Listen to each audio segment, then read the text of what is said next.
map is an important one, and I feel like it's because MarineKing is so good at this different, funny type of map that it's a great choice to put him out here, and I think this is a way for them to get some good feels and get some momentum. Especially because it's the first match. You need to get this momentum as Prime, as you mentioned. They cannot go down here, or I feel it could even possibly go 3-0 for SKT. You have to hand it for Prime. They have pretty much put out their 4 best players, including MarineKing there, but you know, it's still going up against SKT. It's going to be a huge feat to defeat them. Now, MarineKing was 0-3 against Protoss. Definitely not the best rating against Protoss, but over here for PartinG, he is 6-4 so far. Not playing a bunch of games here in Pro League just recently, but he's made a return now against Prime. Only 1 game against Terran, and he did win it. Yep, against Flash it was. Where he pulled the ruler ceremony. That was a fun game to watch. So that's the only time he's ever played against a Terran. Not even in playoffs did he. When he played in playoffs, he lost to Zest in the first round, and the second round didn't make playoffs. So no even extra hidden stats back there floating around. This will be the very second time he plays against Terran in Pro League. MarineKing is looking nervous and stressed. Whoever wins this game takes some momentum. Let's find out who it's going to be.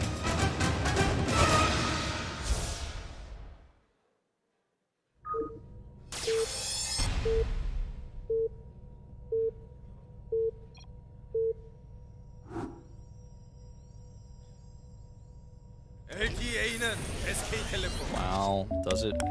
There it is. Doesn't even set his SCVs off of auto mine at the beginning of the game, so his SCVs took like an extra turn there. Doesn't really matter. By the way, if you guys were wondering, if you were confused, this is MarineKing. Yep. And over here, he's going to be up against PartinG in the top left, playing for SK Telecom.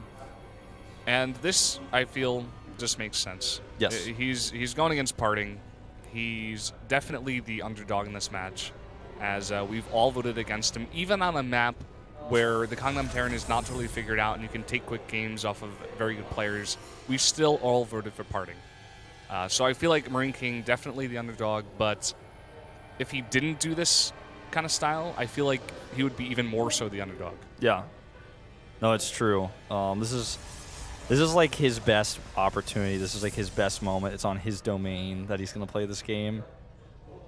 PartinG going to go ahead and drop that gateway now. Really nice wall that he set up here. Almost like he's expecting this plus like an SCV pool or something. Yeah. That's going to be handy also later for maybe Hellions, because we've seen all sorts of crazy builds on this map.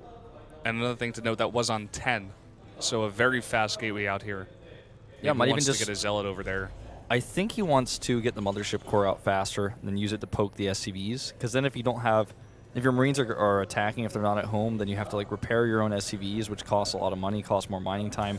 When you're already down on harvesters, yeah, you're getting the gold minerals, but still, when you're on the gold base, you need to make every mining harvester count because you're already down in harvesters, especially against a Protoss who's going to have the additional harvesters because of Chrono Boost. So there's going to be a 2 barracks opening here. Going to be using his first few minerals for that specifically. Yep. Cybercore does get put down. And this SCV is going to be sent out right now for the scout. He wants to know exactly what he's up against, what PartinG went for.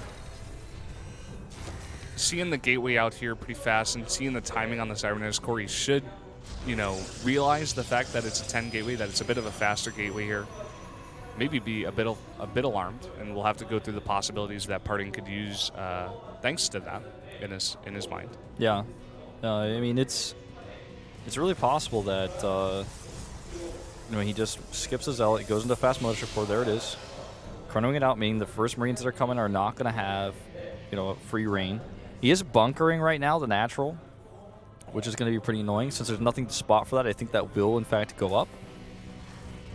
And then the Marines are going to be in it denying a Nexus, but they're not going to be at home. And a Mothership core can actually deal with 1 or 2 Marines by themselves over here, so you might kill those and then maybe try to kill a Harvester before he goes home. Let's see. Double gases are going up right now, too, so MarineKing's definitely going to be following this up a little bit more normally, like we've seen so many Terrans do in the past. Stargate, love that choice. Yep. By the way, he does... For oracles. I want to point this out. He does this blind. He has not scouted that MarineKing has the gold base. He just does this blind. He's so confident MarineKing's going to have this, so he does the build based off of that. And that is really, like, playing the player. Yep. I like that a lot. Well, doing a lot of harass damage here, takes down an SCV and a Marine so far, but 2 more Marines pop out. He's got to be careful. He's got to run that away, or fly it away, rather. Float it away. Gets it away. Now, the Stargate here is going to obviously deter drops quite easily. With only one Marine in there, he can just keep poking with that Stalker. Eventually, he's going to wear that down. Oh, no, there's an SUV over there. Void Ray comes out. Okay. Void Rays do a lot of damage. If you don't have turrets up, you're going to just... The thing about a Void Ray is it doesn't take energy for a Void Ray to kill SUVs. He just sits there and kills them. So if you don't have a turret up, you're going to take some hits. And he's going to come over here again. Poke out another SUV maybe. Not quite. One more shot would have done it, but it means the Void Ray can finish it off all the faster later. Yep. Now he starts another Void Ray with this. He's just going to harass. And with no bunker and no turrets, I mean, I think this is a great response. This is exactly what I was waiting to see, like, from more players on this map. Oh, sorry, your starport. Yeah, you're going to have to cancel that. It's not just a, oh, it's delayed. That's a Void Ray we're dealing with here. He's going to go for the gas instead of fighting the Marines because he doesn't have a second Void Ray yet. Not yet. And he's got 2 Void Rays about to pop, the second one about to pop, and 2 gateways out here. I don't think he's going to go for the expand at all. I think he might just, get a very strong army here. Go for the kill. Wouldn't be a bad choice. Warp gate on the way. About 2/3 done. Starts a 3rd Void Ray as well. The Widow Mine here is going to be kind of annoying. Stalker and Probe actually run by. Loses the glass chandelier in that mothership core. Wasn't careful just enough. Yeah, that was a bit sloppy. Now the Widow Mine here to help out. Well, needs to micro a little bit more diligently to make sure it actually goes over there. There it goes. Yeah, PartinG was paying attention. He would know it is there. Oh! Oh-ho. Great micro here by PartinG. And I think we're going to see an Oracle as the 4th unit because of this. Because he needs to eventually deal with that, right? So, Warp Gate research is done. The Pylon is done. Siege Tank on the way. Going to be somewhat useful here. He's trying to go for that gas still, instead of trying to pick off Marines. I feel like going for the Marines would be a better choice. This Viking is really brave if he tries to go out there. Viking could get eaten up by Void Rays in no time. All right, he's going to start picking off this depot here. The Siege Tank going to make it a lot harder, actually. Yeah. Very nice position on that. He is going to have that, and he's actually going to focus it down with the Void Ray before the repair goes down, and that Siege Tank is gone. Now he can start harassing there. He's going to focus down that Viking as well, and he's just fighting straight up with this. He's got a ton of Stalkers. Yeah, this is MarineKing being like, wait, I got to target down your Void Rays, but the Stalker damage output is insane here. And now, of course, don't forget the Void Ray. It's a flying unit, so he doesn't have to worry about the range. That's why it just does so much extra DPS here. It outranges Marines as well as do the Stalkers. Medevac's coming out here, but the Marine count is just way too small. With the next round of Stalkers, I don't see a comeback. The Widow Mine is not participating in this either, something to consider. Yeah, and one got focused down there before as well. And yeah, that's what I mean. Like, he's just not over there helping, and I mean, he's dead. There's no Widow Mine left. Yeah, and now he's going to start attacking from the low ground. This is abusing this. If you put your base here, you can be attacked by Stalkers as long as the Protoss has vision. Well, I mean, Oracle is coming out to help out with that final detection. He's also going to be able to clean up Marines decently well if he's got the energy, or she. It's really hard to say whether Oracle's female or male. It's got a female voice, but so is the Adjutant, and that's a robot.